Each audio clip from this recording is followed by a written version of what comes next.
السلام عليكم ورحمة الله. موعد مباراة الهلال السعودي والنصر السعودي برسم النهائي كأس خادم الحرمين الشريفين والقنوات الناقلة.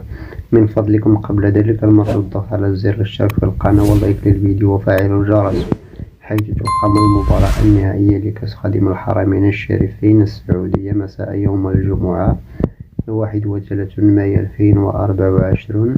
بداية اللقاء على الساعة 7 مساء بتوقيت المغرب وتونس والجزائر، 9 بتوقيت السعودية. القنوات الناقلة للمباراة قناة SC1 الHD. المباراة يحتضنها ملعب مدينة الملك عبدالله الرياضية في الجوهرة المشعة.